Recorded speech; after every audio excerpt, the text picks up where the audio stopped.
Bismillahirrahmanirrahim. Kita dianjurkan sekali untuk tidak menerlambatkan waktu tidur selepas Isya, kecuali dalam keadaan darurat.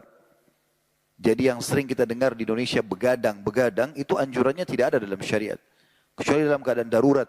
Misalnya lagi memecahkan perkara umat. Nabi Muhammad SAW dengan para sahabat kadang-kadang terpaksa begadang selepas Isya, itu dikarenakan karena ada perkara yang harus dipecahkan. Ada musuh yang akan menyerang, ada perkara yang harus didiskusikan, atau ada keluarga yang silaturahim, atau ada majelis ilmu, atau ada jihad berjaga-jaga di perbatasan.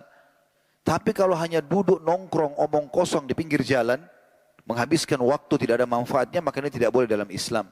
Sampai Umar bin Khattab radhiyallahu anhu itu selepas Isya keliling kota Madinah membawa tongkat, cambuk. Kalau beliau menemukan ada orang yang kumpul-kumpul di pinggir jalan, beliau tanya, kenapa kalian kumpul di sini? Kalau karena silaturahim keluarga, kalau misalnya takziah orang yang meninggal, ada sesuatu yang berhubungan dengan hukum syar'i, maka Umar biarkan. Tapi kalau tidak, dicambuk oleh Umar, disuruh pulang untuk tidur, dan Umar mengatakan, apakah kalian kumpul-kumpul di sini sehingga sholat malam kalian akhirnya terluputkan? Maka ini bagian dari hal yang perlu diperhatikan, dan disebutkan dalam sebuah riwayat Abu Barzah radhiyallahu anhu.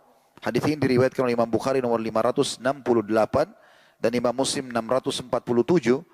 Anna Nabiya sallallahu alaihi wasallam yakrahu an-nauma qabla salatil isya'i wal haditha ba'daha.